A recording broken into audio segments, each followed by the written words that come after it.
Have you ever suffered from reader's fatigue? That's the feeling when, you just can't read anymore.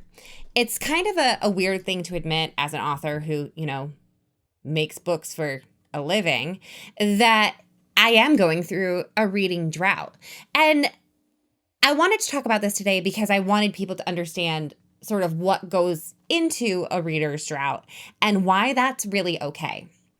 So a reader's drought can be anything. Sometimes for me, it's I'm in the middle of a really long book and I just can't make myself finish it, but I'm too obstinate to give up. So it'll take me like 6 months to finish reading a book and I won't read anything else in the meantime.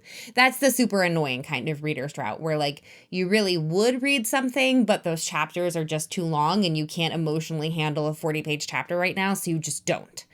Right now, the reader's drought is just, I want to know what's happening on the next page. I don't want to dive into a book where I don't know what's coming next, which is really, that's such a weird thing for an author to say. That's like, a musician being like, I never want to hear music again right now, which is unfortunate because that's what you do for a living, but that's just where I am.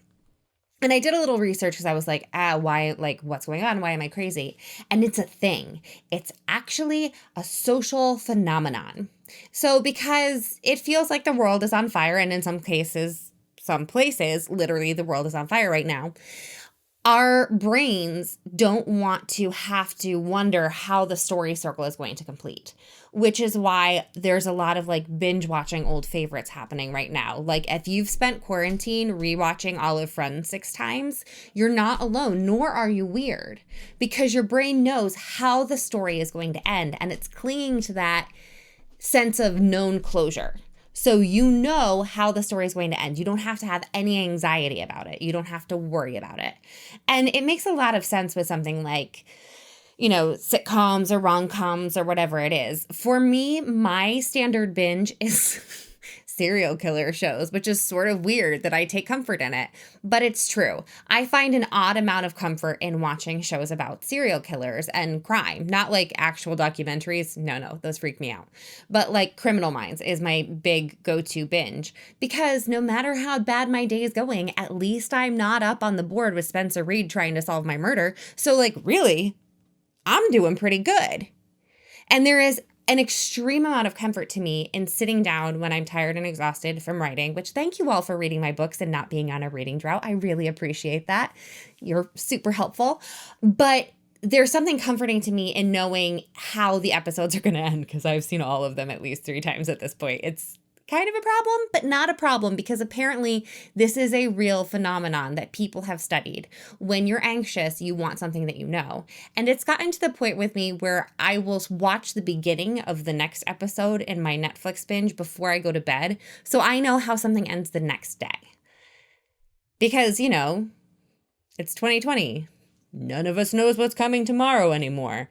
It could be aliens. The Loch Ness Monster could have bonded with Godzilla and they're gonna come and kill us all. Who knows? So there is that sense of finality, normality, peace in knowing what's coming next.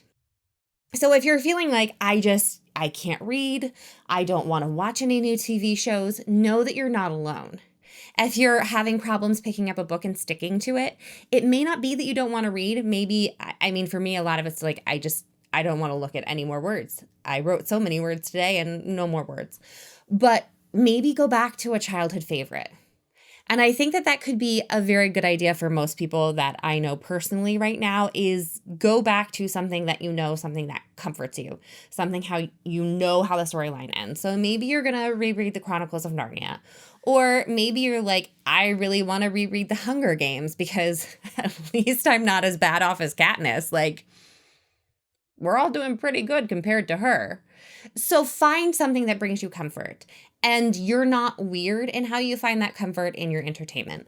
And, we'll make it out of this eventually, unless, of course, my Godzilla theory is weird. In which case, it's been a pleasure writing for all of you, because if we all get squashed by a monster, then I guess ebooks and printing books aren't going to be a thing anymore. But, a lot of my books are already in paperback all over the world. So there will be some remnants of my work for whoever survives, the stomping by Godzilla. But it will end eventually. So if you need to go back into your comfort mode at this stage of 2020, wherever we are in the cycle, hopefully near the end, then go for it. And know that you are not alone in needing to know how the story is going to end, because that is something you can control. And that's great. Take control of what you are using for your entertainment and hold on to that valuable asset that you can give your brain a break. Now, I'm going to go give my brain a break because you know what? I know how the next episode of Criminal Minds ends, so I'm golden.